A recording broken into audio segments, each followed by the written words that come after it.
На повестке дня самые проблемные вопросы Ингушетии. Новости о ДТП на дорогах республики всплывают регулярно. Агрессивное вождение, лихачество и привычные всем злостные нарушения. Выезд на встречную полосу, несоблюдение скоростного режима, тонировка, отсутствие или подложные госномера приводят к самым страшным последствиям. Об этом на встрече доложил заместитель начальника госавтоинспекции Ингушетии Султан Зурабов. В этом году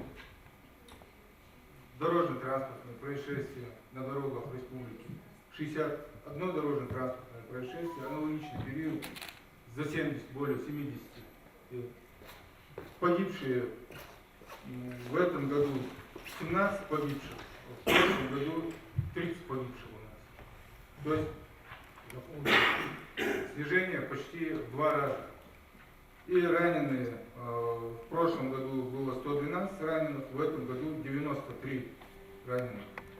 К сожалению, в ДТП зачастую страдают дети. Наезды на пешеходных переходах, непристегнутые ремни безопасности и передача руля несовершеннолетним. Кроме того, обсуждались и другие важные вопросы, связанные с подрастающим поколением. Заместитель начальника Назрановского РОВД проинформировал о том, как спецслужбы недружественных стран используют социальные сети для задурманивания разума детей. В Назрановском районе уже несколько заявлений от подростков, которые в интернет-ресурсы, в госорганы направляют заявления, что они недовольны своими родителями, что их ограничивают в свободе, что их неправильно воспитывают по поводу религии, что они не согласны. Вот одна девочка заявила, что она атеист. Кто ей это в голову вбил? Я не знаю. Сейчас разбираемся, потому что все это с одной школы идет. Я буду сам инициировать проверку в Министерстве образования, чтобы туда выезжали. На самом деле все это идет из интернет-ресурсов. То, что буквально-таки полгода назад, в прошлом году, началось, сами же украинские спецслужбы связывались с подростками, заставляли их нападать на сотрудников полиции, какие-либо поджоги делать. Кто-то постарше даже деньги давали за то, чтобы военкоматы поджигали. Поэтому Назрановская РОВД сейчас охраняет 2 военкомата в круглосуточном режиме с автоматическим оружием. Также социальные сети сегодня являются открытой площадкой для наркоторговцев в Даркнете. В наши дни наркомания стала болезнью незащищенного общества, а точнее самых слабых ее слоев. Реализаторы торгуют наркотиками ради быстрой наживы, а потребители, попробовав раз, уже не могут слезть с иглы смерти. Ежегодно сотрудниками МВД выявляются десятки наркокурьеров, зависимых в разы больше. Порядка 600 человек на лечении частных лечебниц. Порядка 600 человек лечиться будет. Пока мал барыш, мал векейн будет. Проблем лахта. Охм, бог бороться охм. Результат тут сам. Следствие причина. Экгер халкы нам чар булдан весь свой. Каждым годом увеличивается лахта наркоман. Вижу я что. До 20 лет, 22, 18, 22, 20 лет, 19 лет. Қална биік жүйе қарсады. Оғым, даш бол, халғатсы, даш өзім последний стадий магиации. Харсвелы и цасуыз попробуют 99-98% құйық алып шоң сарасак.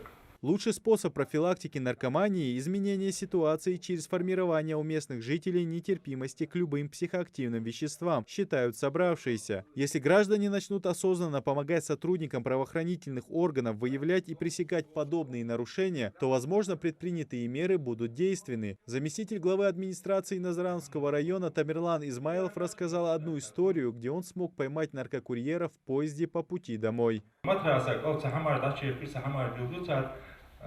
Одним словом, це ж все на бейті бачиш.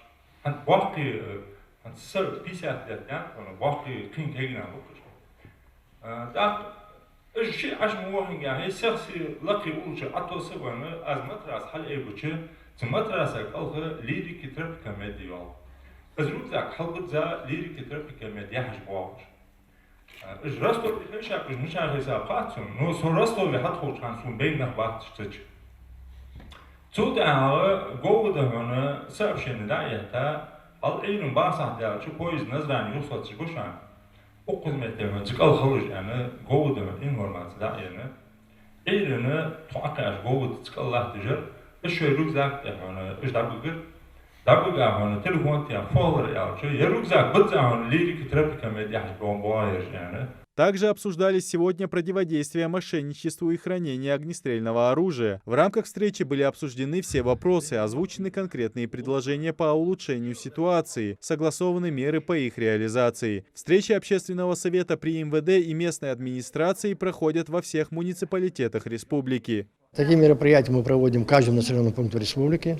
Это по инициативе Общественного совета и по распоряжению министра создана рабочая группа, куда входят все начальники управления МВД, также входит начальник РОВД, ГОВД, смотря в каком районе мы проводим место. Туда же мы приглашаем замглавы администрации района, населенных пунктов, депутатский корпус, директоров школ, главврачей этих сельских поселений. На повестке дня мы всегда говорим те вопросы, которые сегодня встречаются и сталкивается наше население. Так сотрудники МВД совместно с Общественным советом планируют работать вместе с жителями, чтобы обеспечить безопасность и стабильность региона, защитить народ от внешних, внутренних угроз. Идрис Ижиев, Адам Гулоев, Сулейман Костоев, Магаз 24.